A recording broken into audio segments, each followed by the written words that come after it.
بيحكي فيلمنا عن مملكة مالات اللي كانت زمان رمز للقوة والبراعة، وأهلها بيتعلموا المواي تاي علشان يدافعوا عن نفسهم، وليهم كمان مدارس في كل حتة لحد ما احتلها ياشا وسجن العائلة الملكية. ساعتها كل حاجة اتحولت وعاشت الناس في بؤس، بس ظهر نبوءة بتقول إن الشعب هيقوم تاني على إيد المحارب مواي تاي. ولما عرف الملك ياشا بالنبوءة سجن كل أطفال المملكة، هو كمان قفل مدارس المواي تاي وخد الأسلحة من كل البيوت. لكن من ضمن الأطفال اللي الملك سجنهم كان في أمير معاهم. الناس كان عندها أمل إن هو اللي هيحقق النبوءة، وبيظهر مسؤول ملكي بيعرف يهرب أهم الأسلحة اللي معاهم، والمسؤول ده هو اللي هنبتدي معاه الحكاية. المسؤول ده هو الأب الابن اسمه أوت اللي بيحب المغامرة والحياة والعزف، بس كان بيتعامل معاملة قاسية من باباه وجده. فبيكون باباه عايز المواي تاي يبقى كل حياة أوت، وكمان جده اللي بيدربه تدريب قاسي على المواي تاي. وبالنسبة جده اللي يعتبر من أهم المقاتلين ومعلم المواي تاي واللي بطل يعلم حد، بس هو معتبر إن أوت استثناء وإنه هيقدر يكمل مهمته. أما بالنسبة لأوت فكان بيعاني من التدريب القاسي وكمان من الكوابيس اللي بتجيله كل ليلة، وبتكون الكوابيس دي راجل وست بيظهروا في المعركة لكن للأسف مش بيعرفهم. وفي يوم بيقرر الأب إنه يفهم أوت سبب كوابيسه وايه هي مهمته اللي بيتدرب كل ده علشانها. بنرجع بالزمن شويه ايام ما كان الاب مسؤول ملكي. الاب بيكون عليه مهمه تهريب سلاح استارة 9 من القصر، وده سلاح مخصوص للمواي تاي واللي هيحتاجه الامير علشان يكمل النبوءه. وبتكون مهمه اوت انه يسلم السلاح للامير. السلاح ده بيختار صاحبه واللي لازم يكون بصفات معينة من الذكاء والأخلاق والهدوء. أما بقى عن الكوابيس فالأب بيقول لأوت إن الراجل والست دول هما باباه ومامته الأصليين، وإنهم ماتوا وهما بيدافعوا عنه علشان ياشاي ما ياخدوه زي ما خد باقي الأطفال. وبعد ما عرف أوت كل المعلومات دي بقى ياخد التدريب بجدية أكتر لحد ما اتعلم أعظم حركات المواي تاي. انتشرت النبوءة في كل مكان وبقى الناس عندها أمل، وساعتها قرر الأب إنه هيبدأ يجهز الهجوم على ياشاي بس بقيادة أخوه، لكن هو مش هيشارك. وقبل ما يسلم أخوه سلاح ستارة 9 كانت رجالة ياشاي حواليهم، وهنا بيكتشف الأب إن أخوه بيخونه. فبدأ أوت والأب والجد في ضرب رجالة ياشاي، بس للأسف رجالة ياشاي كانت أقوى بكتير.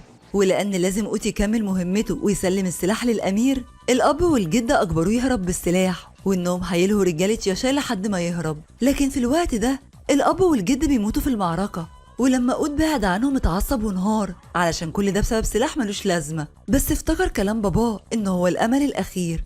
فبيتشجع إن يقوم علشان يسلم السلاح وينتقم لموت أهله. وهنا بيبدأ أوت يسأل الناس عن طريق مدينة رمتيب اللي محبوس فيها الأمير، بس الناس كانت خايفة حتى تتكلم عنها لأنها كلها تحت سيطرة ياشاي. وبيمشي أوت في السوق وبيدور على حد يدله، لكن بيتسرق أكله من قرد.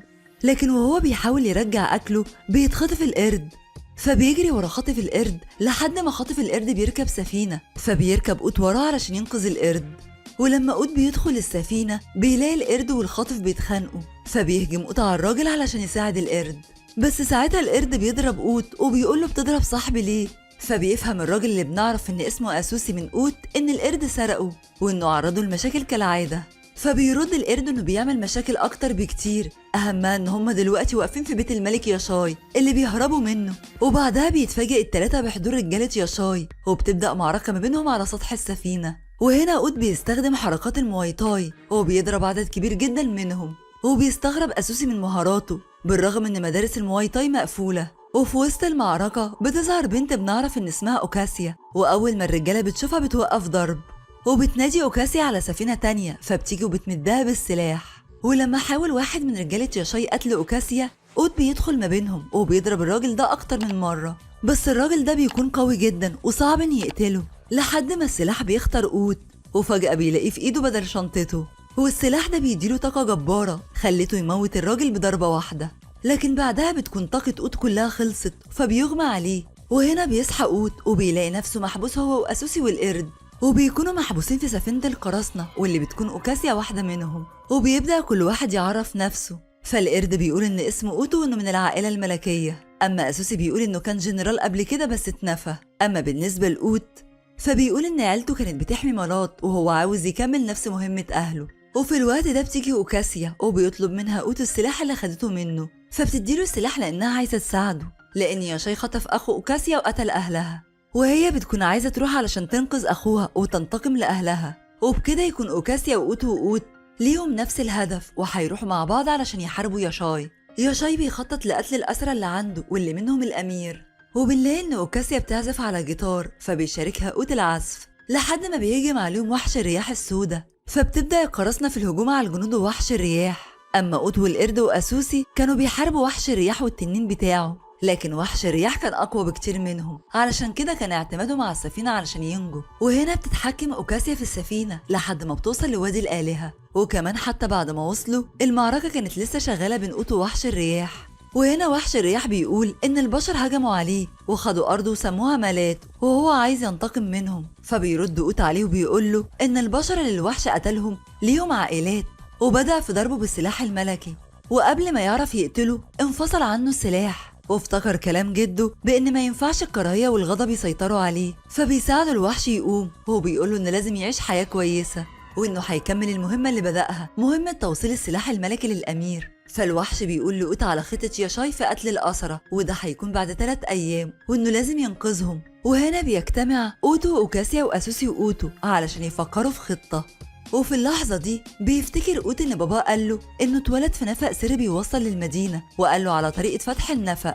هو بالفكرة دي حطوا ال3 الخطة اللي هيتحركوا عليها. وهنا بتبدأ الرحلة وبيكون مفيش أي مشكلة لحد ما عدوا النفق ووصلوا المدينة. وفي المدينة عملوا إنهم أسرى علشان محدش يشك فيهم، لحد ما قابل قوت أخو الأب الخاين اللي كان السبب في موت الأب والجد، فبيمسكوا يضربوا. بس التصرف ده كان السبب في إن رجالة ياشاي ياخدوا بالهم، وللأسف بيهجموا على قوت وأصحابه.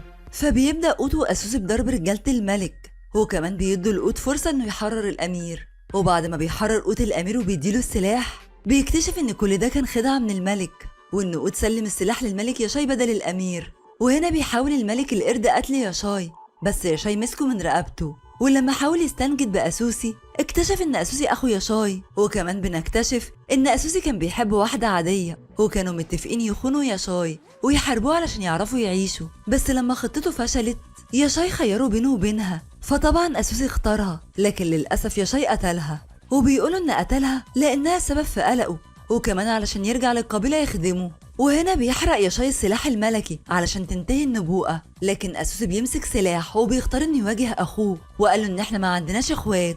فاختار ياشاي إنه يقتل أخوه لوحده من غير قواته علشان دي مشكلة عائلية. واستمر ياشاي في ضرب أخوه وكان أقوى منه بكتير، وللأسف ما كانش فيه مقاومة من أسوسي. ولما ياشاي كان بيدوس على أسوسي علشان يقتله، كان قوت بيستغل انشغاله بإنه بيروح يجيب السلاح الملكي من النار، فبياخد قوت السلاح الملكي وبيحاول يضرب ياشاي، بس ياشاي بيضربه بقوة. وفي الوقت اللي كل الناس افتكرت إن قوت مات، كان قوت هو تحقيق النبوءة، وبيرجع ياشاي علشان يضربه. بس المرة دي قوة قوت أكبر من قوته زمان، وبقى متعادل في القوة مع ياشاي، فبيعرف يصد ضرب ياشاي وكمان بيضربه. وبتكون قوة ياشاي عبارة عن لهب أزرق حوالين سلاحه، أما قوة قوت فعبارة عن لهب ذهبي. وهنا بيقدر قوت إنه يجمع قوته كلها في ضربة واحدة بتقضي على ياشاي بسرعة، وبيرجع أسوسي ملك على مالات، وبينتشر السلام تاني في كل البلاد. وبكده يكون فيلمنا خلص. أشوفكم في فيلم جديد.